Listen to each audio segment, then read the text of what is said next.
What's up and welcome back. I'm John Stark from ActionMovieGuy.com, your favorite blind film critic, and today I'm doing Talking Emmys, Best Actor in a Drama Series. If you've been following me, which you should, click like and subscribe and join my cult. We are one, we are many. uh, and I talk about everything here from a blind perspective. So what's my blind perspective on the Best Actor race? Let's talk about it. So, uh, well, who do I think? We got to start. We got to slot 6 actors here. So, I guess we have to slot the ones that I think are probably in contention right now to win. So, they're probably the most locks. That if you're like, who's going to win this category? So, in first place, we got to make sure Adam Scott for Severance gets a spot here. I think, I don't think he's a lock to win, but I think he has a very good shot at winning this year. I think Severance has really turned into something. It's getting that phenomenon feel to it, where they're starting to explore like what Severance can be in terms of the world of Severance. I've read some things about Ben Stiller being interviewed for like where Severance can go in terms of spin-offs, even video games, like ideas he has for the future of Severance, the franchise. I don't know if that's a good thing for like longevity. Sometimes I think we maybe just should enjoy just the thing as it is. But who knows? Who knows? But I definitely know Adam Scott is getting a nomination for Severance. He was nominated last time. He will be nominated this time, but will he win? That's a great question. And I think the person who's most likely poised to upset him is Noah Wyle for The Pit. I think Noah, who hasn't been here since ER, but is a previous nominee and I believe winner for ER, is poised to storm back in with another medical drama. They're both really buzzy. They both have a lot of attention around them. Noah is doing something we've seen him do before, so we're just basically telling him he's really good at playing doctors and giving them a lot of depth, whereas Adam Scott has kind of traversed genres and worked his way up to this point. I don't know which one they're going to pick, but I feel like it's going to be one of those two. So those two are my locks. Those are locked and loaded, and we're sending them off. No way they're not getting nominated. I also had them both.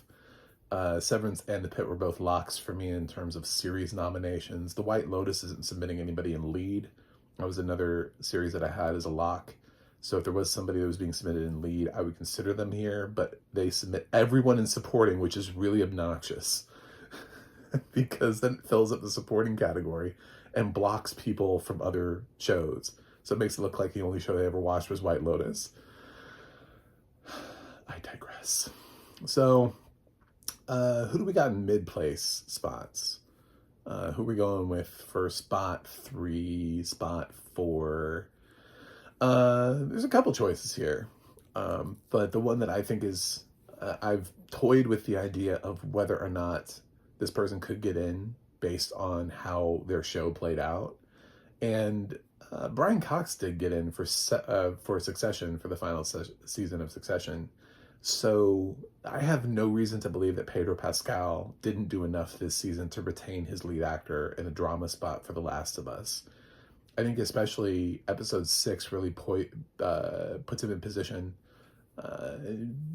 really well for a nomination. I don't think he'll win, but I do think he'll continue to get his nomination. It'll be the last time he'll be recognized in this category for The Last of Us. So, that's my number 3 pick. My number 4 pick is another genre show, somebody who who's in a second season of their show also. That's Diego Luna for Andor. I think Diego is in an interesting position this year where he could actually get 2 nominations if they watch La Máquina. So if La Máquina can get him a supporting actor nomination in limited series, he could be a double nominee this year. But I think Andor has the kind of critical acclaim behind it this year. It released at the right time. I think it's buzzy enough that I think people will push Diego Luna into the race. I think he's a well-liked actor who most people realize is really sort of under awarded for his work, for his talent. He won't win, but it'll be nice to see him get nominated. In the fifth place spot, there is somebody who the Emmys like to nominate, who's in a show that I did not pick for drama series, and but I do think, and this could apply to a couple of people. We're down to the last two spots. So we're trying to fill out the last two spots here. A lot of people could be here, and when I'm talking about actors who have been nominated previously for an Emmy or have won an Emmy for lead actor in a drama, well, that applies to Sterling K. Brown for Paradise, and it also applies to Jon Hamm for Your Friends and Neighbors, both who debuted new shows this year. Neither one of them did I project for Best Drama Series, so either one of them could break through. Right now, I'm going to give the edge to Sterling for Paradise. I think he's just, maybe he has the edge. He is. His show seems to be buzzier. I don't know. It's just it's a little bit of a coin toss thing. I think Jon Hamm still is very much in the conversation for Your Friends and Neighbors. So before I reveal who my sixth place spot is, let's go through a couple of other people who are not. I don't think Lee Young-jae is going to get in for Squid Game. Even though he won, I did give the series a nomination. The second season was not as well received. I don't think it's going to come back everywhere. And I think acting is one of those places where it could actually lose its nomination. I think the race is a little tough. Squid Game is not quite the phenomenon that it used to be.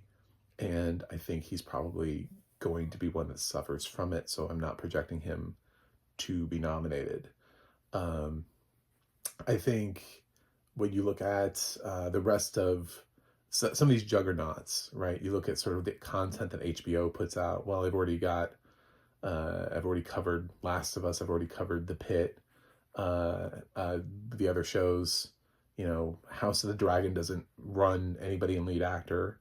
Having seen FYC campaigns submitted to me for my voting approval from WBD, I know that they submit Matt Smith in supporting this season. So unless they're just only for the Emmys, which would be weird, but they're pushing him for supporting for other awards, so I don't know why they wouldn't push him for supporting at this award. They probably think he doesn't have a shot in lead, which he doesn't, which is true. There's there are other shows, like I don't see Industry breaking in here. I think HBO's sort of drama nominations are limited to what we've got here. I don't see them being able to HBO Max it up a little bit more. Peacock does have Eddie Redmayne in Day of the Jackal, which is something that they're pushing, and Eddie absolutely could take the spot. But Peacock has not been quite an awards juggernaut yet. They need more prestige things. I think they need to get the attention. Is Day of the Jackal? I don't know. I think it was released a while ago, and I think it's fighting to get the kind of attention which against some of the other shows, maybe Peacock doesn't. The benefit for Eddie Redmayne is that Peacock doesn't really have a lot to submit in this category to run against him, so they can pretty much spend all day every day just promoting Day of the Jackal. But we'll see. So I don't have Eddie Redmayne, but I do think he's a very strong contender. I think him and Jon Hamm are probably floating just outside the category. Another actor that I don't have, but I think is probably the safer bet, is Gary Oldman for Slow Horses. I think at some point he's going to end up falling out of the conversation. And I may be wrong. He's the one that I would acknowledge should be probably sixth. It's probably a safer bet if I wasn't, but I like to swing for the fences a little bit. Like I swung a little bit more yesterday with that final spot for drama series. You got to take a little bit of a risk because every once in a while something does surprise. And if you can figure out what that one thing is that surprises, then you get to say, hey, I did it. So I'm trying to do that here. I fully acknowledge I might be crazy with that. AMC actually has shows, but nobody watches them. Critics love them. We talk a lot about Interview with a Vampire and Dark Winds, but when it comes around to awards time, they're sort of like Yellowstone, where they just get glossed over. You'll see them pop up on critics' lists for best show of the year, and critics adore them, and Emmy voters aren't watching them. That's just the sad truth about those shows. The Emmy voters are not watching Interview with a Vampire, Dark Winds. They have zero shot here. Um, Handmaid's Tale doesn't have a lead actor. It doesn't have a shot here. Honestly, Netflix is kind of light on drama this year. They have a ton of comedies. They are competing very heavily in comedy, and they have a solid amount of limited series.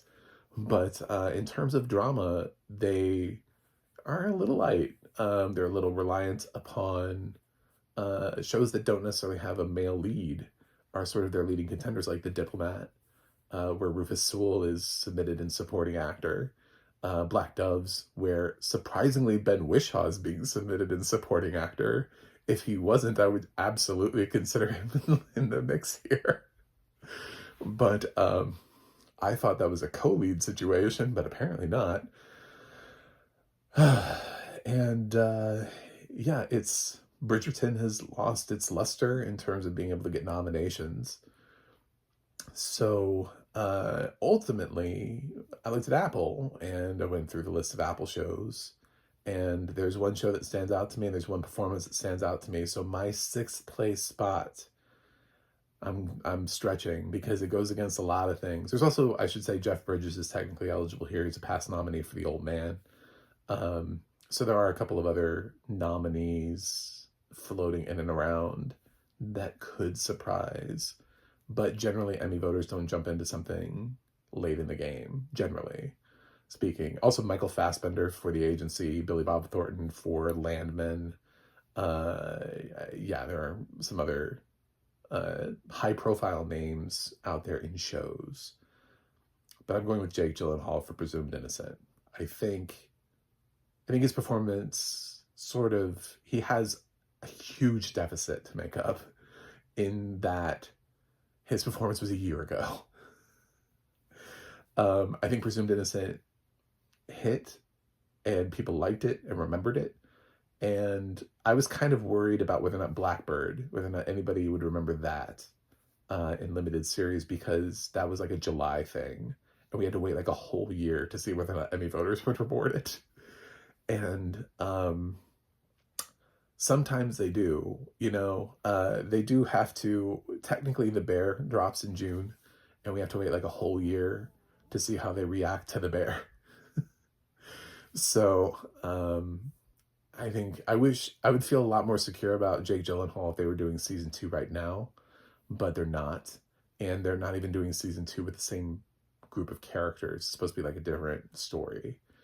So I'm leaning on Jake Gyllenhaal, but I think this could just as easily be another one of the first season actors like John Hamm or